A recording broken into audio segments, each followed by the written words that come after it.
Yeah, well, in terms of economic revenue, it's been wonderful for the states.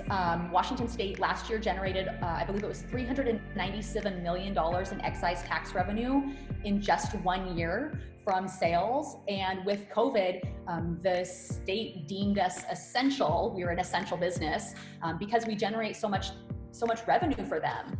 Yeah, so you're essential to the state. Yeah, we're essential to the state. And also, I believe between the medical and the recreational industry, there's 178,000 people in the US that currently work in the cannabis industry. So think about that job creation, that economic revenue that is being created by an industry of people saying, hey, we want the freedom to use this plant. So I went on this trip with my daughter, checking out the national parks. We started at Yellowstone and drove south all the way down to Grand Canyon. And so you go through Wyoming and Colorado, Arizona. Colorado, the marijuana stores are everywhere. And you get this whole range, like this really professional high-end, at least externally. You can't go in because they're all COVID ones, down to this one was called Bud Depot, which was in a strip mall. And as I pull in, this strip mall had like 4 or 5 different stores. It had, 2 restaurants, a little hardware store, a pharmacy. Everything was closed. The parking lot was packed. The line waiting to get into the marijuana store was unbelievable. This is exploding. So this, and Jeremy, you book our guests. We're talking about this, but this is a new frontier of business. Like, you don't see this often when a new category enters and presents itself, or enters itself, enters and presents itself. And you see entrepreneurs flocking to it, with some people with no experience, no knowledge in spaces even similar to this, and they're getting their asses handed to them. Other people are flourishing. It really is like the gold rush. So we brought on Bess Byers, who does marketing for these businesses, to give us some insights. Listen in. So just to give our listeners context, you're in the cannabis industry. What does that mean?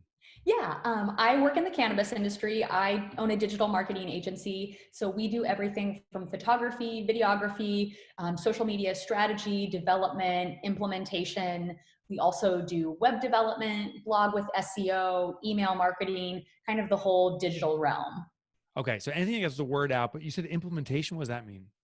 Like coming up with a strategy, but then also like writing the captions, making sure that the posts are getting published, inbound, outbound engagement. So like interacting with other pages from our clients' accounts, and then making sure that we're responding to the inquiries that come in.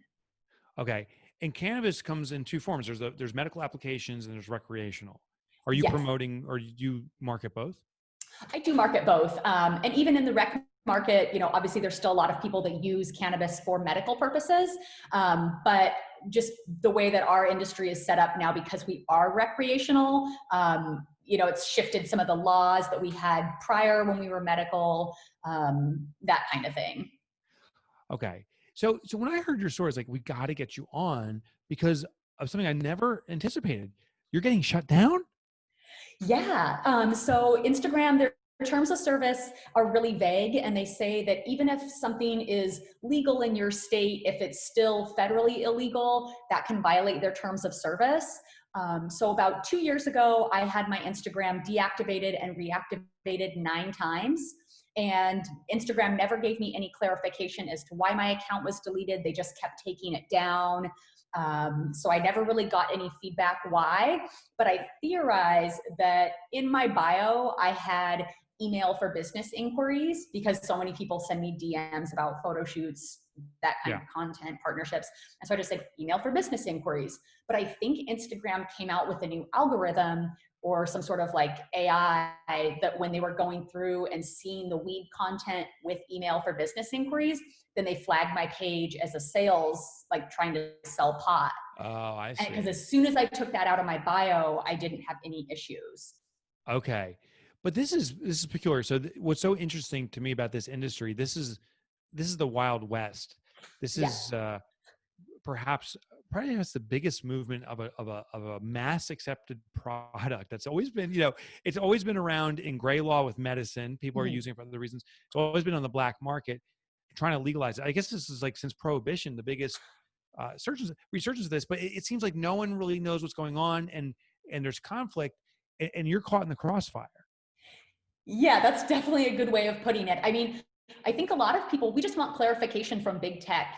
What is it that's causing our accounts to get deleted? Because even with my account, I'll get people that make fake pages using my photography. I've had people find my account and say, oh, somebody using your photos told me they'd send me weed, so I sent them money. And so people are using my work to scam people. So you would think that Instagram would want to work with cannabis content creators, cannabis brands, to help get us verified, to so that there is more transparency, so that people can be assured that the person they're following is actually the person in the pictures.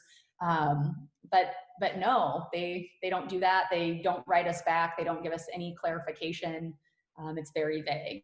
Is Instagram the only one with this peculiar enforcement? It's Instagram and Facebook.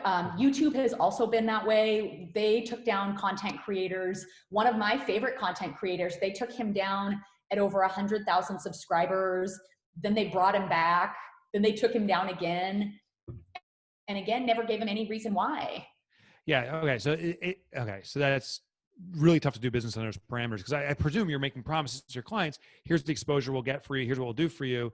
But you can't guarantee that the platform will even permit at any given time what you're doing. I do. And I've unfortunately had to note that in my contract, because when my account started going down, I had sponsored content campaigns that were in the works. And obviously these clients had agreed, contractually to advertise on one channel. So I couldn't be like, oh, well, here's my backup page with 10,000 followers when you thought you were advertising to 90. So yeah, it can be really hard. And I had a lot of money that was in this limbo. And I was so thankful that I had clients that were understanding and were willing to work with me. And once my page came back, I was able to complete their campaigns, but it is very frustrating. So, okay, so let's rewind to day one. How did you ever get into this industry, advertising cannabis? Yeah, it kind of started out, it was really weird. So I was living in Los Angeles at the time. I've smoked pot since my late high school days, like college. And I was living in Los Angeles. And actually, it wasn't until I lived in LA that I started to see cannabis as more of a way to incorporate into my exercise. Like, I lived in Venice Beach, so I loved after work to smoke weed, and then I would go for runs on the boardwalk. And I felt like it really enhanced my runs. It helped my breathing, it helped my focus. Same thing, I would get stoned and go to Zumba on Saturday mornings, and it helped me feel the music. So I've just always been a fan of cannabis. And then politically, I believe in freedom, liberty, limited government, the freedom to choose a plant, should you so do, whether that is medically or recreationally. And so I was living in LA. I had a nonprofit to educate millennials about the national debt, and I was going to move to DC. And I jokingly told a girlfriend of mine, oh, I'm moving to DC in the next month, unless you know anyone in the cannabis industry that can make me a better offer. Well, she and her fiance had a cannabis license, and they called me back. They made me a better offer. And I moved to Washington and worked for them, and, starting doing lifestyle content for them. Their brand was very Northwest oriented. The tagline was light up the moment. And that content performed really well. Like, people liked seeing cannabis normalized and showing people like you and me consuming it. And from there, I created a second account just to highlight my cannabis work, and it took off from there. And here I am 5 years later. Do you see the stigma going away, or is it growing around cannabis? I'd say it's definitely going away. Okay. But the stigma still persists. I mean, even in my own family, I have aunts and uncles who are surprisingly very anti-pot, but yet they want me to bring alcohol to Thanksgiving dinner, but they don't want me to bring cannabis. And so it's interesting. And I think that, we're just kind of starting to get past that. Even my mom, she keeps saying, like, when she talks about cannabis, she's like, oh, but it's for medical. And I'm like, no, but recreational, like, it can still help you too. It's not just medical. It's not something to be ashamed of. What I find so interesting is and I do this. I don't categorize alcohol as a drug, but it's a drug. Yeah. But it's an accepted and regulated drug, and therefore it feels like it's appropriate. Cigarettes have a drug, nicotine, and the potential risks we run are extraordinary. But if someone's smoking a cigarette, it's like, oh, that's their choice. Yeah. But the second I hear someone lights up a joint, they're like, that's bad. You're a bad person.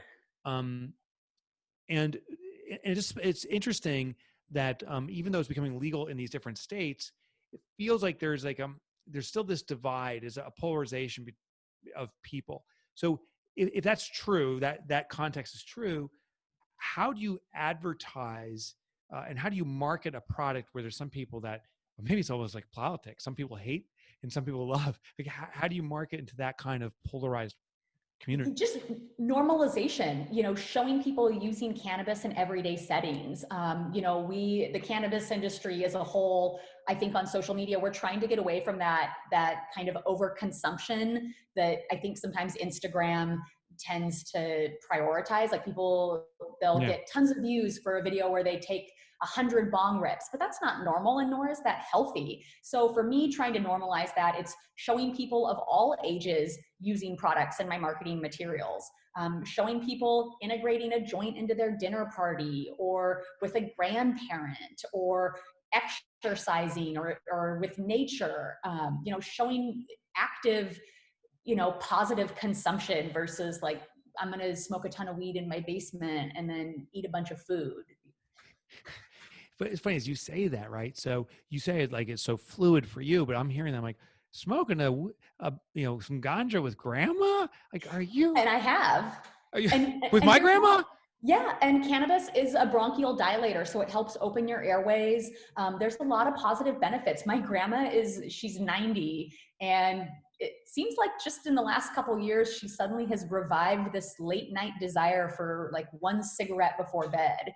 Yeah. And so I've been trying to tell her, Grandma, you shouldn't be smoking a cigarette. You should be smoking some CBD. It's going to help you relax. It's going to help your muscles. It's going to open your airways, help your breathing. You're going to feel a lot better than if you're smoking a cigarette. Is it the reverse effects though? So, I hear proponents for marijuana saying, here's all the wonderful things. It's a panacea, but it's smoke. Um, are there downsides? I think with any product, if you're irresponsible and you're over consuming, there can be downsides. Yeah.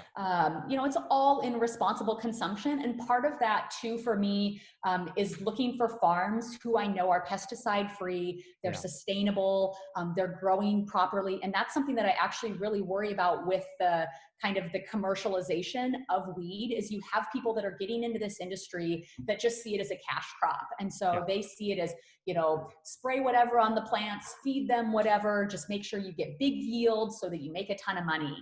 And I worry that, if down the road, God forbid, science starts to come out and say, ooh, cannabis could be leading to health issues, I fear it's because the Monsantos, the Marlboros, the Pfizers of the world have gotten licenses and are growing irresponsibly.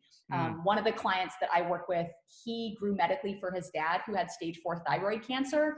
And so for him, he maintains those same growing practices today of pesticide-free, sustainable, that he did for his dad. And so I think it's so important that customers look for that. And I suspect the big players, Monsanto and stuff, they're going to come into the market, I assume, when there's federal approval.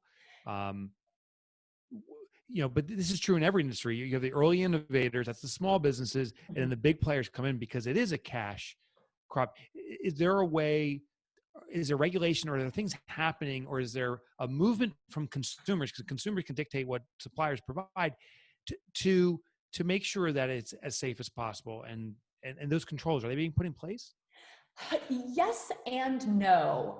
It's interesting, in Washington State, they say, oh, no pesticides on your products, but then they don't require pesticide tests for products every single batch the way that they require testing for like mildew and THC percentages. So you would think if the state wanted people to really be safe and make sure they're not smoking pesticides, that the state would include that in their regulations, but they don't. That's why I think it's so important for customers to educate themselves on who their farmer is, what are their growing practices, what are their nutrients that they use, what are their pest prevention methods. And in terms of just legalization going forward. And obviously, there will be the corporate players that enter the game, but I think it's so important that as states are legalizing, that they're ensuring, enough licenses for growers that the market can be competitive. And I think Washington has one of the best markets for that, because we didn't allow for vertical integration. So if you own a grow or a processing license, you can't own a shop license. Oh, While interesting. in other states, like for example, was it Massachusetts is a great example. I believe they only gave out like 11 grow licenses total for the entire state, which I Okay. believe is morally wrong, because then the people that are getting those licenses tend to be politically connected, Big wealthy. money. Yeah. When if the grow fails, then the consumers have even less market options. Yeah. And so I think it's really important that we are giving licenses to a lot of people. We're giving, especially the people who have been disproportionately harmed by cannabis, the people that have been arrested, and just ensuring that moving forward. Um, was Colorado the first state to legalize? It was Colorado and Washington, and we both passed, I believe it was in 2014. Okay. I remember the news stories back in 2014 saying, oh my God, Colorado's the new pot state. It's going to be mayhem. What's the actual facts? So now we're 6 years plus past that. Do you know any of the statistics? How have the effects been?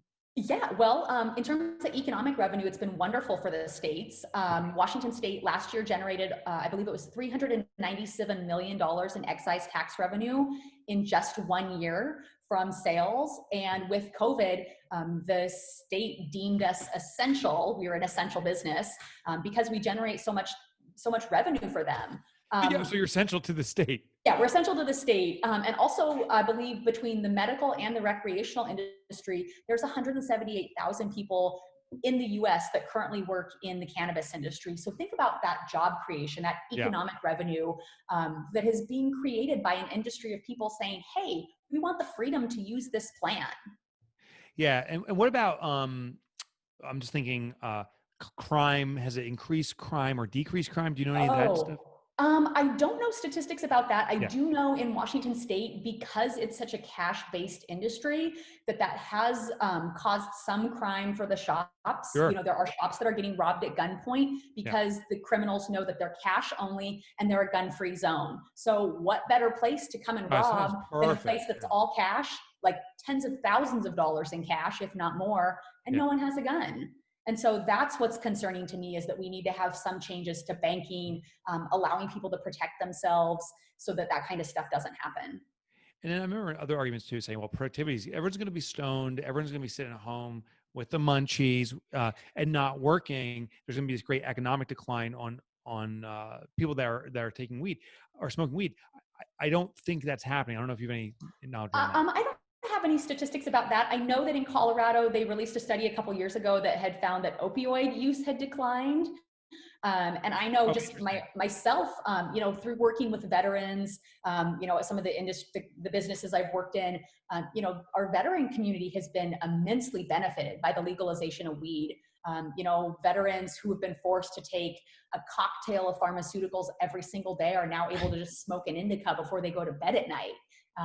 And so if anything, it's been hurting the pharmaceutical industry. But I hear so many positive stories of people that have been replacing their pills with a plant that it's hard for me to look at what, the negatives. And if I recall this correctly, marijuana was legal in the United States up to a period of prohibition. And Exactly. That's true, right? And Yes. so effectively, this has just been the longest term prohibition. Alcohol went on prohibition for X number of years, and this has been X times 10. Exactly. And I think that part of that is just, again, like special interests, hemp, cannabis. There's a lot of things that you can do with it in terms of textiles, oils, alternative uses. And I think that, the powers that be, they didn't want that. Right. Because right. If you have the alternative, you want to sell the alternative, you want to block it out. Yeah. I mean, when people are sick, that's a profit for big pharma. So why would they want people to cure themselves with the plant? Yeah, it's absolutely true, right? These big companies, they're thinking of themselves first. They're not thinking of your health first. And if they can make more money, it's clearly they're incentivized that way. I'm not saying they're not good, ethical people there, but there's an incentive that makes you look the other way. Now I'm curious about the the ongoing legalization. I don't have my thumb on the pulse, and I don't know how close you are, but when it comes on a state by state basis, what do you anticipate? Is this going to be cleared through every single state in the next 5 years? Maybe this is where we're going to stand for 20 years. What's your sense? I hope it goes state by state. And I know a lot of people in the industry hope it goes state by state as well. And actually, when California voted on their recreational bill, a lot of people in the medical community voted against it because people are worried just seeing these rec bills come into play that they're not good bills for the patients who really need this as medicine. Yeah. We also worry that if it goes federal, it'll kind of open the floodgates for big business to come in. And I even look at Canada as a great example of horrible federal legalization. Canada legalized and they shut down a lot of the small growers, the small mom and pop shops. A lot of these big corporate players came in, and now they're growing weed that is terrible for the customer. Their marketing rules don't even allow people to see the product in the container before they buy it. And so I think that's what people are worried about is the federal government and the community as a whole going to be so quick to see, oh, legal weed, vote yes, but they're not going to read the fine print and see, ooh, actually this limits my choices. A great example would be the act, what is it? Not the CARES Act, is it the CORE Act?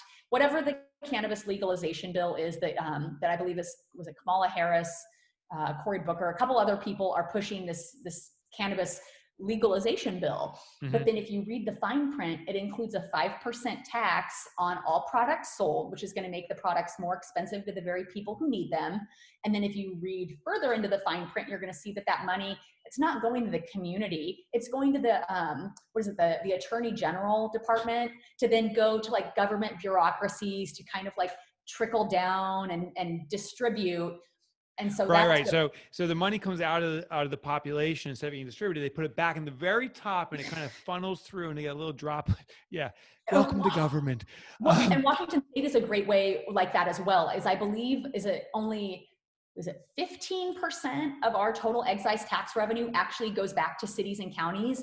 A huge percentage of it goes to the general fund. Then it goes to the state for anti-pot marketing materials. And so that's what I have such an issue with. Yeah, I gotcha. Let's talk about the opportunity here, because we have a lot of entrepreneurs listening to the show. And, if there's opportunity, I'm sure they're listening pretty closely. What I'm hearing already is it's not just in being a grower or a distributor or a retail outlet. It's in being a marketing agency for them. What's the breadth of opportunity for the marijuana market?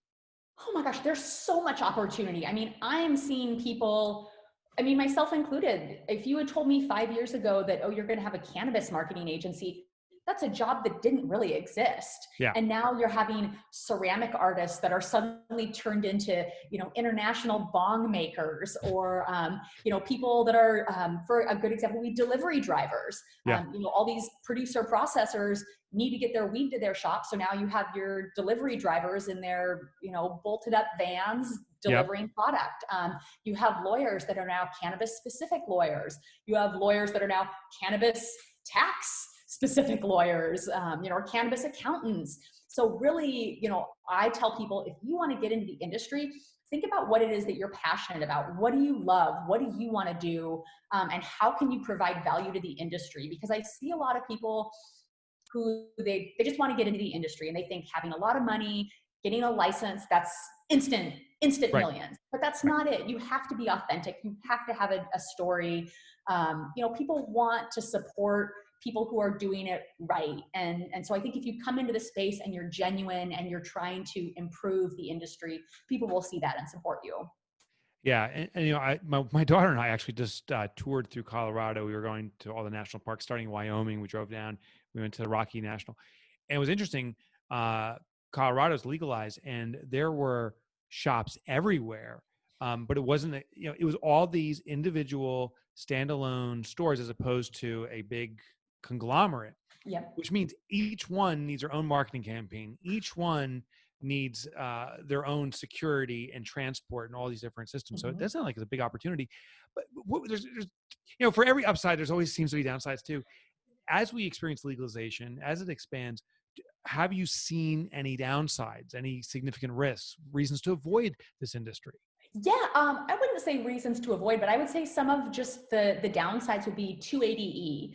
Right now, because cannabis is federally illegal, there's a portion of the IRS's tax code called 280E. Okay. And 280E says that even if your business is illegal, you still have to pay taxes to the government on it. And Yeah. that tax is so high that it's kind of the government's way of like trying to put companies out of business. Interesting.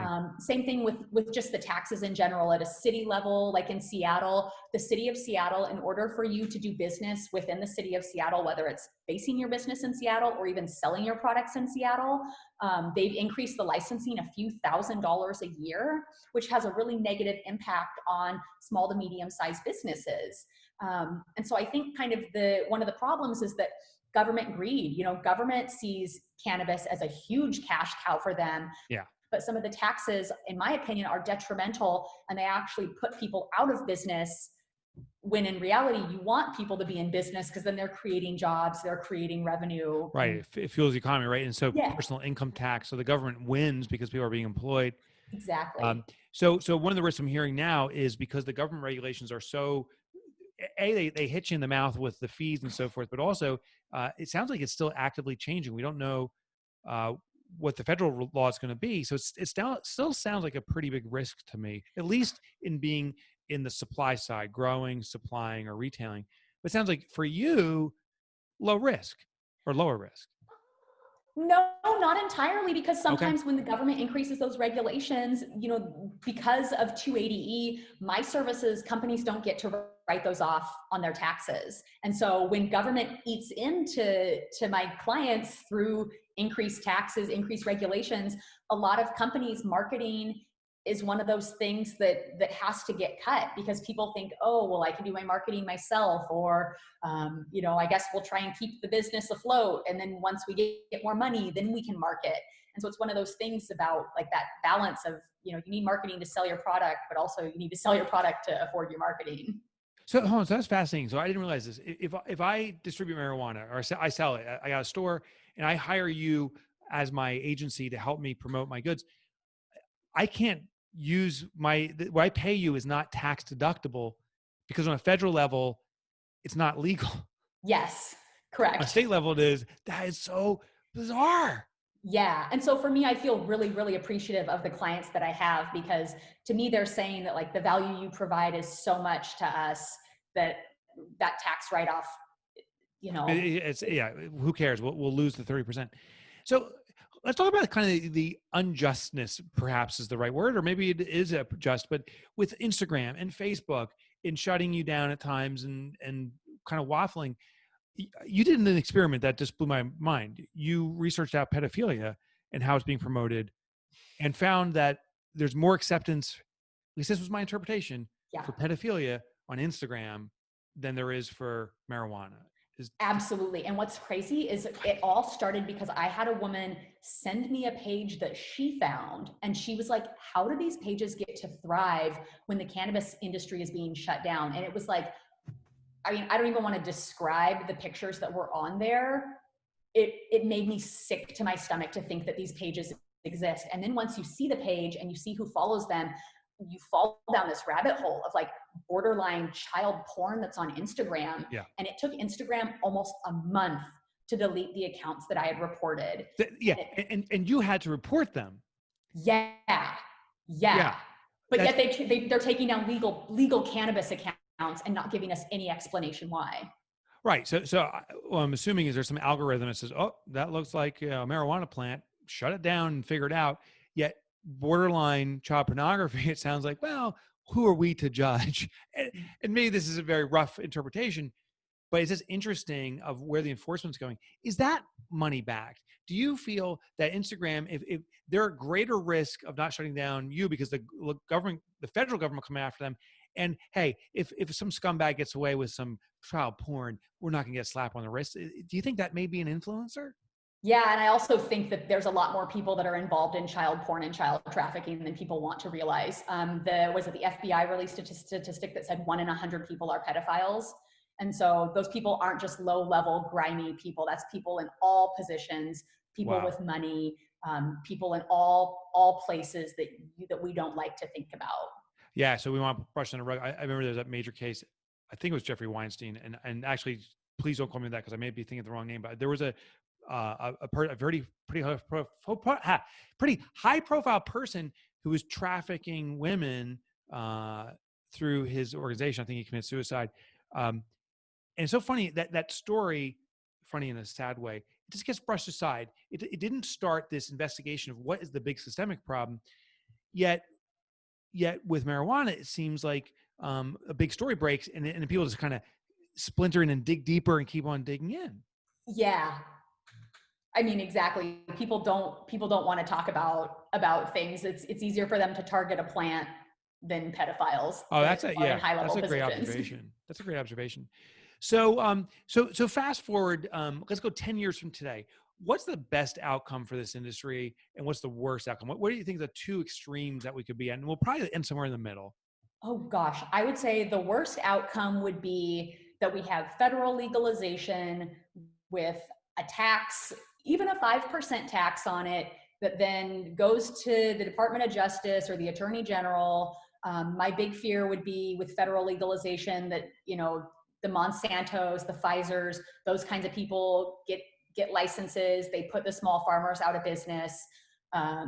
You know, and that's why I created my agency, is because those are the people I don't want to work with. I want to see the small farmer thrive. I want to see them be successful. My ideal of federal legalization would be that the government acknowledges that just letting people create jobs is going to be beneficial enough for them, that they're not going to want to add on that extra tax. I would love to see, you know, people, if anybody really that wants to get a license, get a license. I also don't like seeing like caps on how much THC you can put in products, because now in Washington state, you know, for example, with edibles, you can only have 100 milligrams of THC per edible pack, and each edible can only be 10 milligrams each.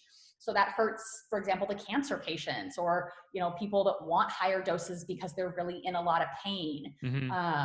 I would also love to see, where was I going with this? Legalization, anybody being able to own a license. Incarceration. Do you think in the best case, incarceration drops? Yeah, I mean, absolutely. And that's something that I think needs to happen right away. Is, you know, cannabis is legal or medical in 35 states now nationwide. How many states? The fact that we have pardon? How many states? I believe it's 35. 35 is medical or recreational in Yep. some form. Yep. And I think that, you know, if you have states legalizing at any level, you know, you have to let people out of jail for the voluntary consumption of a plant. And that's really what it boils down to, is my body, my choice. Is not just an abortion talking point. It pertains to plants, vaccines, you know, so many other things that, you know, we can't be a free country and put people in jail for pot, especially when you see some of these people that are in jail for 10 years, 20 years, life. Yeah, right. For something they digested. And if they simply chose a 6-pack of beer, they'd be fine. They chose a joint, they're not. You know, my sense is, if you put someone else at harm, that's when it becomes an issue. Meaning, if I take a drug and then it causes me to become violent and harmful of other people, or if I drink and I get in an accident and kill someone or smoke, that is the crime. But I don't know what's your sense around that. I absolutely agree with that. Actually, that aligns with my belief in the non-aggression principle of don't hurt people, don't take their stuff. But you brought up an interesting point about when people are doing drugs and hurting people. Well, the city of Seattle gives out, 4 million syringes they gave out last year in their like needle exchange program. Yeah. Those needles get left on the streets. Those people that are doing the drugs are breaking in. I mean, I've had my car broken into twice living in Seattle. I've been home alone. I heard you had a gun pulled on you. What? I heard you had a gun pulled on you. Oh yeah, but that was actually, that's a whole different story. That guy was, that's a whole other story. He wasn't on drugs. I think he just had his own anger issues. But yeah, I mean, how is it that the city can give people syringes to do heroin, and then at the same time be like, ooh, but you get a ticket if you get caught smoking a joint in public? Yeah, right. It definitely seems like there's this kind of bipolarism going on, and they're taking these moves to kind of acquiesce a big problem, as opposed to taking a bold move that could crush all the issues. Exactly. Really a fascinating discussion. So 10 years from now, you're still in this business. Are you, or are you going to change the business to something different? I don't anticipate changing the business into anything different, but I do hope to run for office within the next 10 years, ideally within the next 5. I've seen a lot of divide with the two-party system, and I'm really active in the local Libertarian Party. And so I really want to present people with an alternative political party that advocates for freedom for all people, recognizing the importance of I don't want to say like the freedom of the individual, but like really, acknowledging that, we have 300 million people in America. People should be free to make the choices that are best for them. Again, as long as they don't hurt people or impose on the freedoms of others. And so I really want to run for office. That is really cool. Yeah, I think, regardless of your political affiliation, I think we can all at least acknowledge we've never been so polarized as a country. And that's what I'm observing. And it'd be nice to see some alternative beliefs circulating around. Exactly. Bess Byers, thank you so much for joining us today. Of course. Thank you so much for having me. It was wonderful speaking with you. Okay. So interesting conversations, right? Yeah. Mm-hmm. First, Enlightening. when she's like, oh, before I go, so I like to run. She's like, before I go running, I smoke weed. I'm like, what? And she's like, I run better. I'm like, what? Yeah. Like, what's that? And before Zumba, I was like, I think that's interesting. Yeah, to feel the music more. Yeah. And I feel like for some people, it's probably really good. It like lets go of your inhibitions, right? I guess so. I don't know if I'd run. Now I feel like I have to smoke weed and go. I run. know. I just want to test it. Yeah. I want to test it. That was my big takeaway, was that marijuana is a bronchial expander. That is like a dilator. I've never heard that before. That was so interesting. At least in the short-term use. I've heard the counterpoints. Bess was clearly an advocate. Yesterday on my drive back, as I'm listening to all these different radio stations, on comes this talk radio, and one show was about marijuana, and it was this person that was an opponent for it and the dangers. Particularly, he was talking about the intensity, and I don't know the medical applications or how it affects our bodies, but he said the intensity of THC is becoming more and more dense, and so therefore the high you get is so extreme. He's purporting all these different dangers associated with it. So it was just interesting. I heard both sides. It's like the Democrats and Republicans, the same fact in the middle, two different vantage points on the other side. And I think in that case, they're not exclusive. Like, I think they both exist, right? Like, and can still be true. So what was your feedback, Jeremy? So it's interesting. I was just trying to find the name of, I know who this guy is, but I can't remember his name. He was a super famous bodybuilder in the 90s. I mean, absolutely huge, massively huge. And he was on Joe Rogan's podcast, and they were talking about marijuana, because he still lives a very active lifestyle, but he's, it's different. He's not trying to be huge anymore. He's just trying to be as healthy as possibly can be. And he's a big proponent for marijuana. And he said that before he lifts, he smokes. And they were talking about the bronchial dilation and everything. And so it was interesting. He said that he was having a conversation with somebody who looked up to him, and he told him that he smokes. And they were like, oh, well, like, I thought you were, Mr. Healthy. And he was like, that's the healthiest thing that I do. And I just thought that was interesting, that take on it, because, I never thought of that. But in terms of like, oh, sorry, go ahead, Mike. There's a stigma, right? Mm-hmm. Yeah. It's been qualified as a drug. It's considered dangerous. There was a Just Say No campaign, all this momentum against it, and then one day they say, well, our bad. Yeah. Well, and somebody can fact check me on this. The whole story behind the campaign against marijuana was started.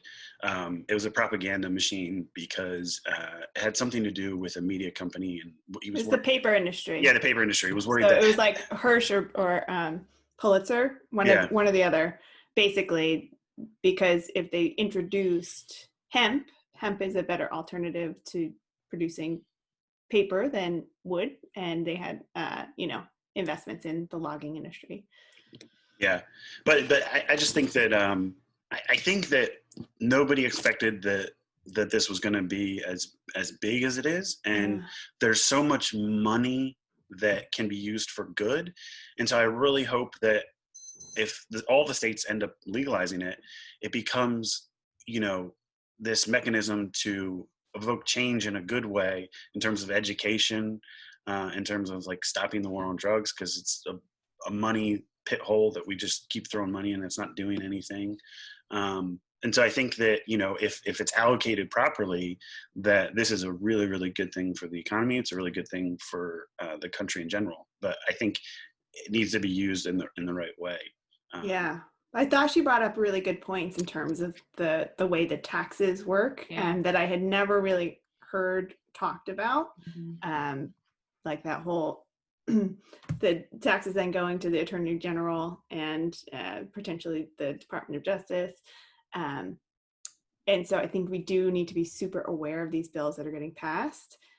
And also when she brought up Canada, and, you know, they're federally allowed, right? It's federal legalization, but now it's caused all these problems, and the way that they operate isn't good for consumers or the industry.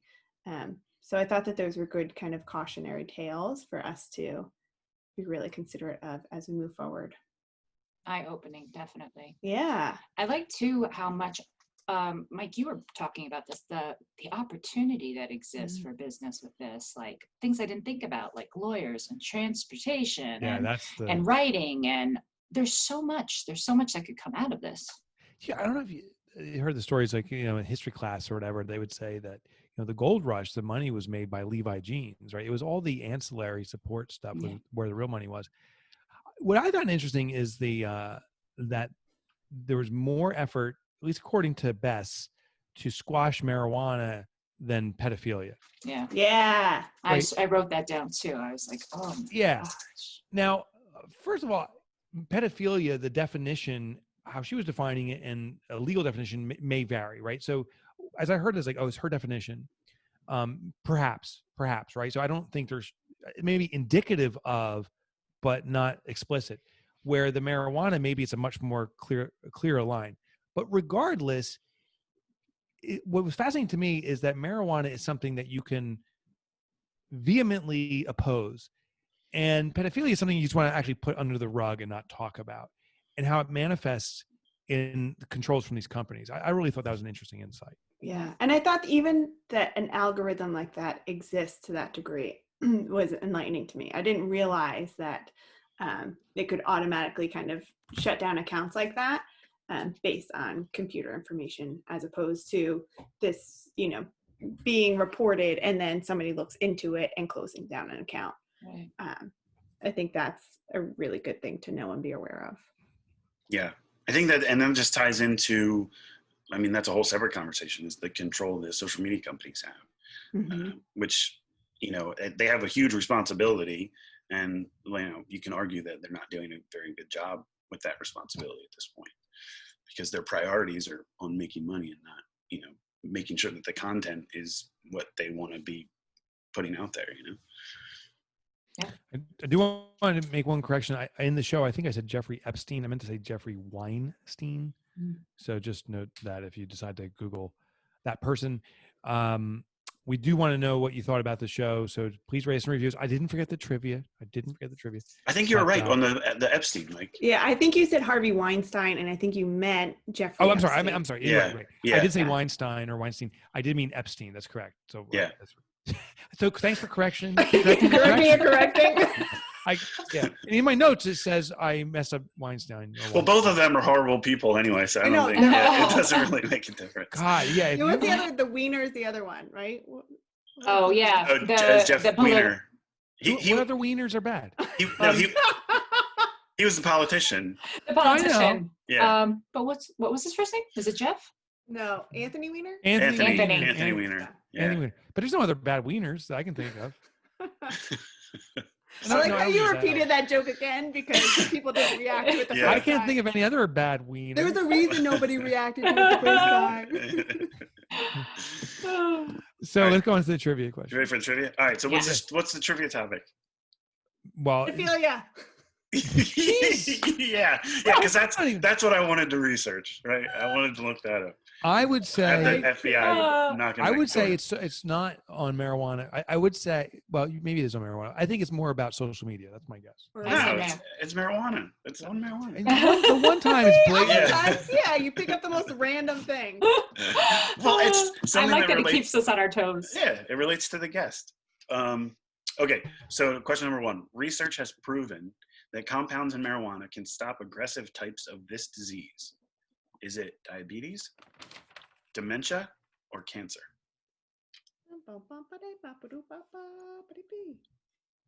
That's the new theme song for the quiz show. Boop, boop, bop, a doop, bop, a doo.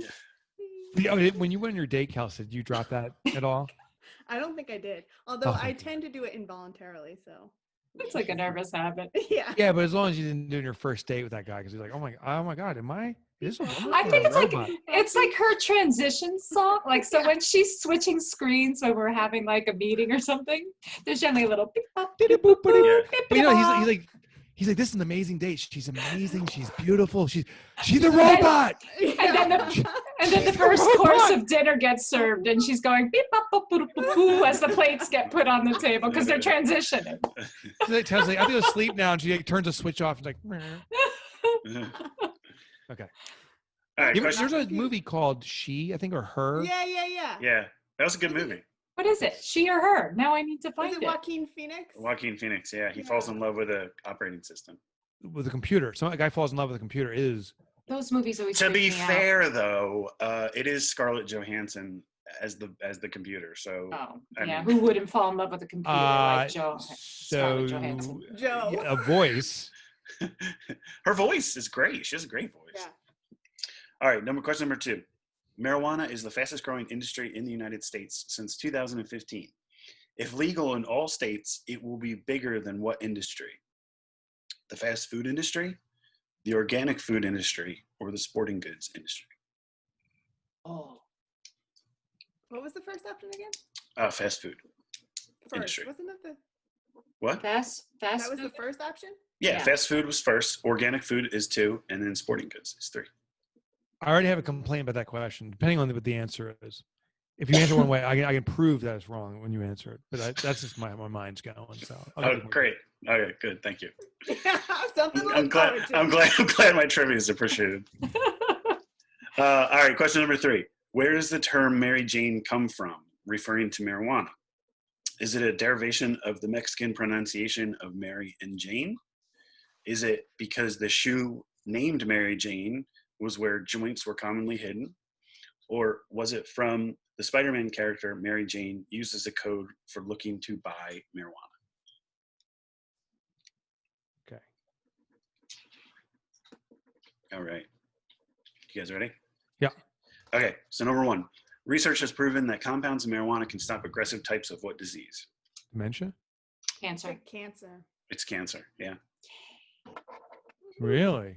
Yeah, it's pretty wild. And can you take those compounds without the THC? Can you take this as CBD or whatever it is? I mean, do you have to get high? I mean, I didn't read through the synopsis of like everything. What kind of research is it? yeah. Well, you're gonna prove me wrong anyway. So, but yeah, no, I think they're working on trying to figure out how to separate Extract that. the compounds. Yeah. Okay, number 2. Marijuana is the fastest growing industry in the United States since 2015. If legal in all states, it will be bigger than fast food industry, the organic food industry, or sporting goods. So can I say, if the answer is not organic food, the answer is wrong? Why do you say that? Because of those 3 industries, organic food is the smallest industry. Therefore, if it's bigger than an industry, it can be bigger than organic and smaller than fast food. But if you say it's bigger than fast food, that means it's also bigger than organic and sporting. So it's got to be organic. Okay, what do you guys say? I said sporting goods. Aim? I don't know. I'm gonna go with fast food just to be different. Yeah, Mike, you were right. I didn't think that anybody was going to read into it that much, but yes. Well, according to the statistical facts based on the knowledge that I have in the industries. No, I actually, Exactly. yeah. When I wrote that question, I actually did think that. I was like, oh, that is the smallest industry, so this is kind of a trick question, but yeah. Okay, I like the voice you did for me. That was good. Oh, I guess.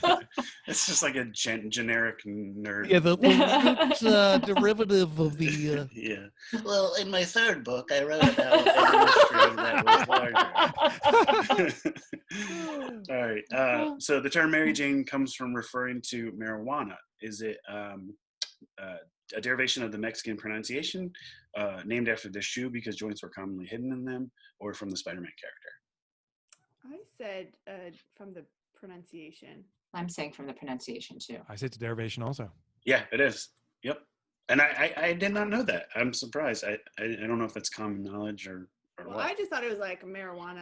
It's spelled sort of like Mary Jane. Yeah. So I thought it was just a code name for the spelling. Yeah, me too. Yeah. Code name for the. Yeah. How many points you guys get? I got 2 out of 3. 2, 2. Me too. Oh, a 3-way tie.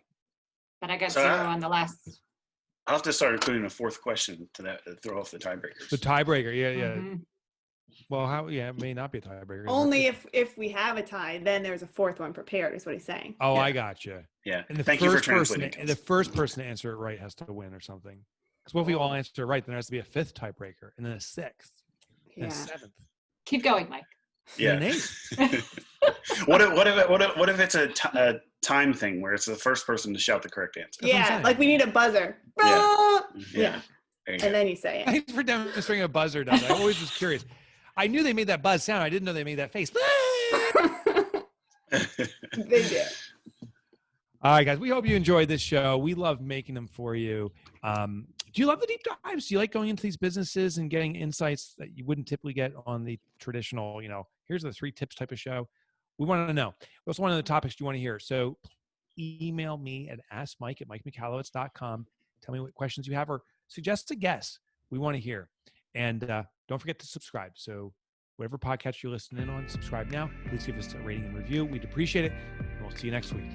Yeah, and if you guys, just really quick, if you guys haven't checked out Bess on Instagram, she's got a really awesome Instagram. So find her on Yeah, she Instagram. does. Okay, cool. Do that too. All right. Oh, just to add to that, it's imcannabis.com for her website. Now we can go.